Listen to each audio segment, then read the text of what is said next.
ఆత్మీయ సమ్మేళనానికి ఇచ్చేసినటువంటి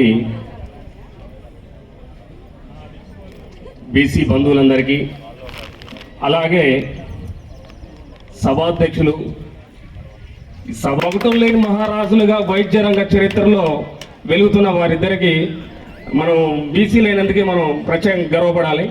అలాగే ఖమ్మం జిల్లాలో మొట్టమొదటిసారిగా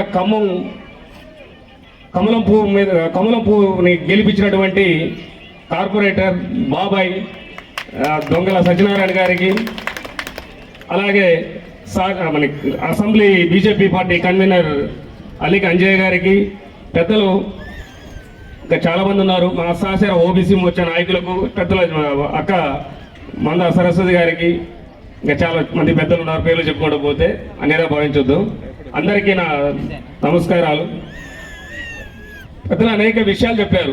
ఇక నేను కేవలం ఒక నిమిషం మాట్లాడదా, చాలా పెద్దలు ఇంకా మాట్లాడాల్సిన విషయాలు ఉన్నాయి.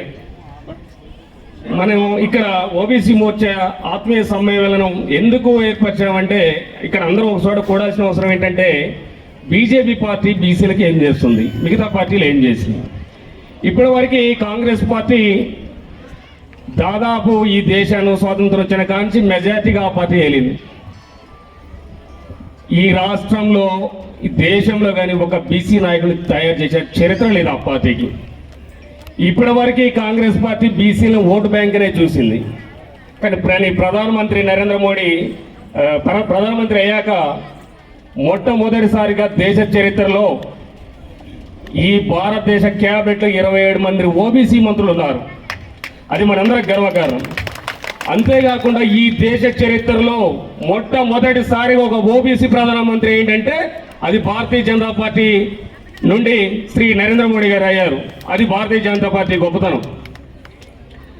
ఇంకా అనేక విషయాలు బీసీలకి మరి బీజేపీ పార్టీ చేసుకుంటుంది. లేటెస్ట్గా చేతి వృత్తుల వారి కోసం విశ్వకర్మ యోజన అని చెప్పి దాదాపు 13,000 కోట్లతోటి నరేంద్ర మోడీ గారు మన బీసీల కోసం ముఖ్యంగా చేతి వృత్తుల వారి కోసం పథకం పెట్టారు. ఇప్పుడు ఎలక్షన్స్ టైంలో కొంత అది అప్లై చేసుకున్నారు. ఎలక్షన్స్ టైం అంతా అందరికీ తలా 3 లక్షల బీసీలకి లోన్లు వచ్చే అవకాశం ఉన్నది. అవి రావాలంటే ఇంకా అనేక విషయాలు మనకి దానికి అనేక పథకాలు ఇంకా కావాలంటే ఇక్కడ మనకి ఖమ్మం అభ్యర్థిని మన తాండ్ర వినోదరావు గారిని గెలిపించుకుంటే మరిన్ని ఇంకా కేంద్ర ప్రభుత్వ పథకాలు గెలిచే అవకాశం ఉంటుంది.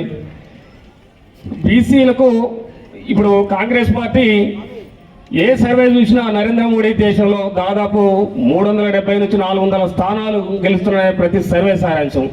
ఈ సర్వేలను ఇక్కడున్న వాతావరణాన్ని చూసి కాంగ్రెస్ నాయకులకు ఏం దోషాలు అర్థం కాకుండా స్వయంగా ముఖ్యమంత్రి గతంలో ఓటుకు నోటు కేసులో ఆ దొంగ ఫేక్ వీడియోలతోటి అమిత్ షా గారి మీద ఏదో రిజర్వేషన్లు పోతున్నాయట అడ్డుగోల దుమారాన్ని రేపుతున్నాడు.